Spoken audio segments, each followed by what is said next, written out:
All right, I think we should get started. I think more people might attend as time moves on. Welcome, everybody. I'm really glad you're here. This is the Health Terminology and Interoperability Standards Certificate Program Information Session, hosted by the School of Health Information Science within the Faculty of Health at the University of Victoria, British Columbia, Canada. Welcome. Glad you're here. Let's move on. I'll begin with the territorial acknowledgement that we acknowledge and respect the Lekwungen, the Songhees, Cosepsimus, Esquimalt peoples on whose territory the university stands, and the Lekwungen and Wasanich peoples whose historical relationships with the land continue to this day. And I love this aerial shot because it's often said that the First Nation language is tied to the land. The land is the language is the land. And the aerial shot here, maybe it's not very clear, but UVic sits high on a plateau above the water, and the space that UVic occupies is known as that place up there when seen from the water, which I think is great. So welcome, everybody. Shall we move on? Okay.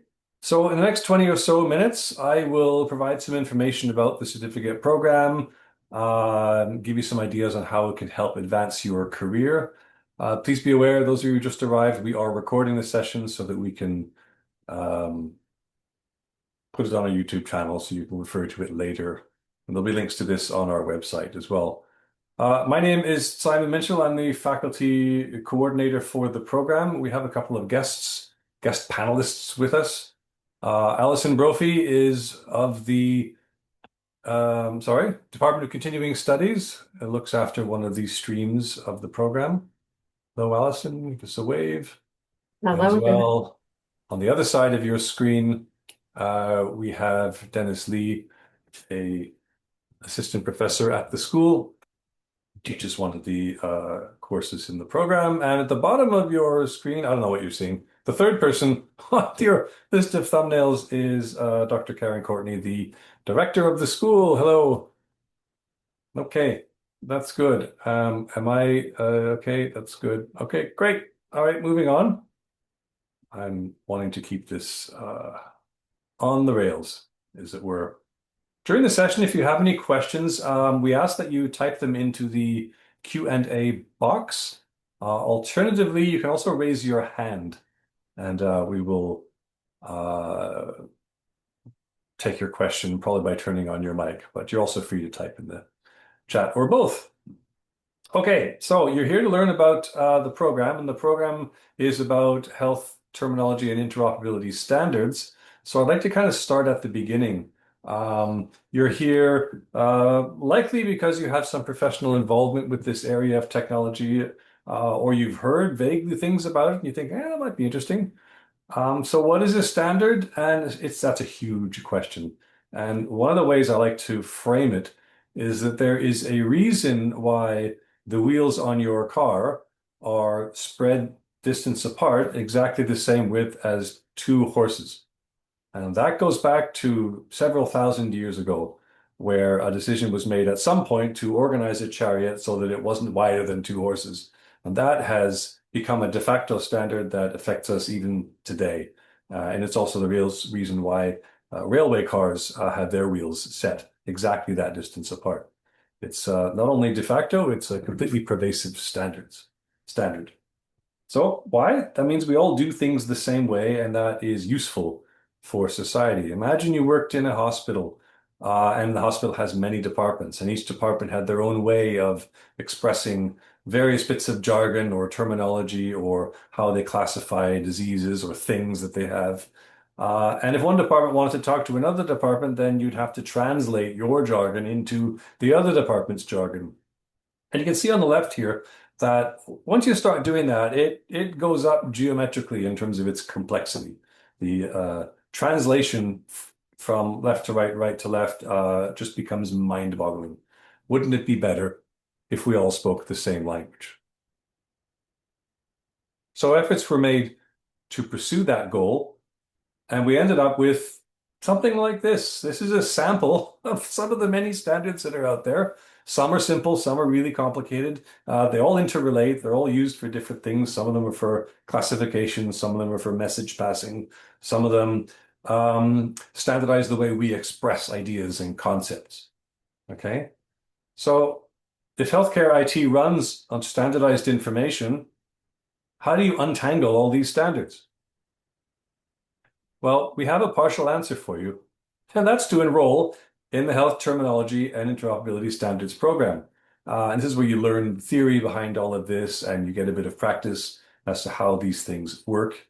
You, at the end of this, would be eligible to become a certified terminology standards specialist and earn a credential.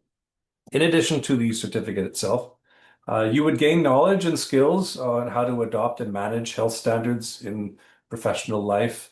And you can apply this knowledge and the skills you've learned to various projects around the healthcare system there that deal with implementation and interoperability standards. You also get the chance to engage with a field project. You take a series of courses, and at the end, you get to explore an area that is of great interest to yourself and pursue that. And all the profs here are here to help you on that journey. So at a glance, the program has 4 courses run through the period of a year, and they begin usually in the September term. We also have for a January start, but we'll stick with September for now. We have Hint 535. That is a foundational course, a survey course, if you like, covering as wide a net of health information standards as is feasible. These are all held as weekly online classes, typically from 5 p.m. to 7 p.m. Pacific time. And so Dr. Linda Bird teaches that one. She can't be here today. The second course, leading on from 535, you've got a broad, good overview of what the standards landscape is, and then you dive into more depth with Dr. Lee's course. Dr. Lee is on the call. If I can ask Dennis, if you wouldn't mind describing your course in a little more detail. Sure. Hi, everyone. My name is Dennis Lee. I'm an assistant professor here at the School of Health and Information Science, and I do teach the HINT 536 course. This will be the 9th year. Next year when I teach it, it'll be the 9th year I'm teaching this course. The course is divided into 2 parts. Firstly, we're dealing with this controlled terminology content. So we look at terminology requirements, we look at the standards lifecycle, requirements analysis. We also look at doing proposal developments because we want the course to be practical as well as an implementation strategy. We do all sorts of things related to terminology like mapping, post coordination, translations, extensions, subsets, data retrieval, quality assurance. So the whole breadth and depth of terminology management. Throughout the course, we'll be doing a lot of hands-on activities because I think that's the best way to learn. So we'll be looking at a lot of tools that we use in the industry.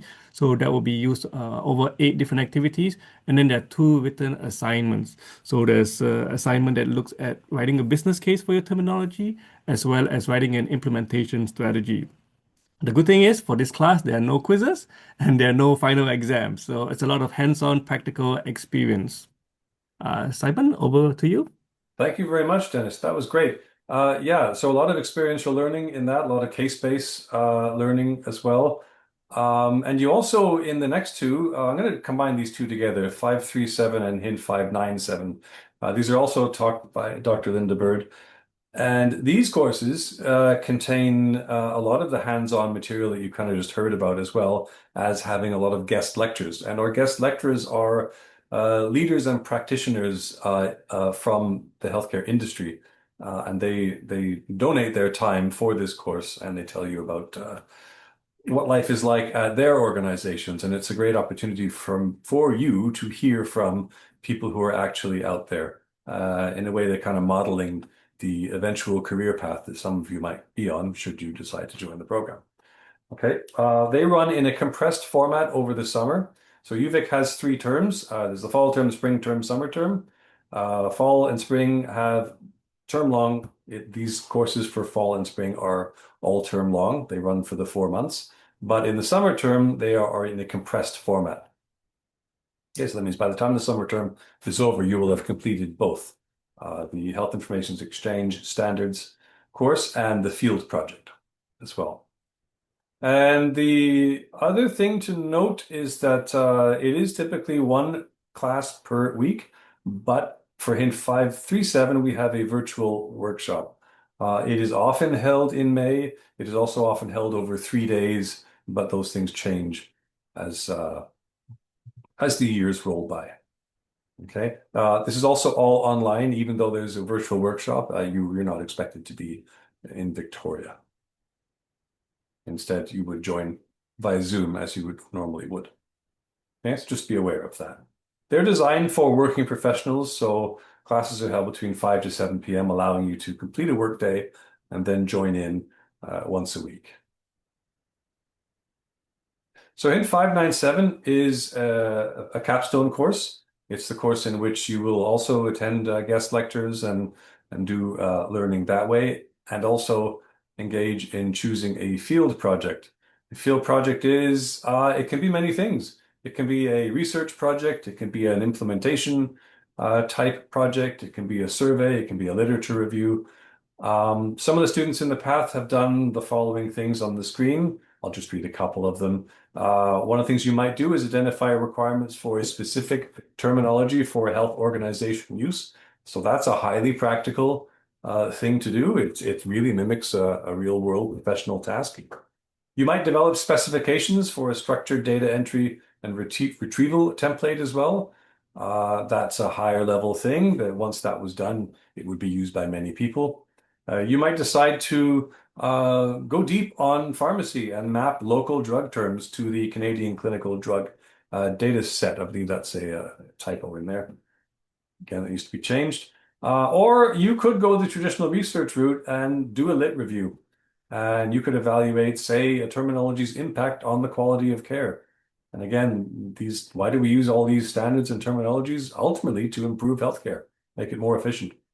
So you could look into that in more depth. Whatever you choose, or perhaps none of this makes any sense, by the time you get there, your professor will help you, will guide you through this process to choose a topic, and will guide you through how to get it done as well. That's all Hint 597. Okay, so pulling back from the courses, let's look at the program itself. You need to know that there are two streams. The certificate program has a professional stream and a graduate stream. It doesn't matter which it is. You're in one stream or the other. You attend the same courses. You attend the same workshop, same time, same place, same instructor, same curriculum, and they both lead to you being able to apply for the CTSS, which I'll explain in the next couple of slides. Okay. If you're in the graduate stream, you must hold a baccalaureate degree, such as a BSc, from an accredited institution, such as a university in Canada or elsewhere. Applicants without a degree, but if you have substantial relevant work experience, and by substantial I mean more than 10 years, then you may be able to apply to the graduate stream without having the baccalaureate degree. And when we put this project together, this program together, we realized that, well, there's a bunch of people that don't want to wait 10, 12 years before they improve their skill set. So we created the professional stream to allow you, if you have a year or two, you've heard of standards, you think that's interesting, you want to improve and develop a career out of it, well, the professional stream is for you. It's intended for applicants without a baccalaureate degree, but who do have some relevant work experience. And as I said, it's the same program. The only difference is that the courses you take will not earn you credit towards further education. So there's always the possibility, particularly if you're in the grad stream, that you'll do this and then later on decide, well, maybe I'll do an MSc in this area. And if that's the case, if that's you, then course credit is applicable from the certificate to a master's degree. I think there's a timeline of 10 years for that. Okay. Regardless, it doesn't matter. You're both eligible for the CTSS credential. CTSS, the Certified Terminology Standards Specialist Credential. It's offered by the Canadian College of Health Information Management, CCHIM, or CHIMA, the sister organization. They're basically the same place. They're responsible for accreditation. You take this program to get that accreditation. There's no exam. Once you've completed our program, you merely pay an annual fee, and then you can put CTSS on the end of your business card or in correspondence for job applications and stuff like that. Okay. The blurb here is that the certification showcases expertise in interoperability. Interoperability is the use case for standards. It's where all the money is spent. And so there are positions out there, hopefully waiting to be filled. CTSS professionals are found throughout the healthcare industry, and we're starting to see the CTSS as a requirement for certain jobs.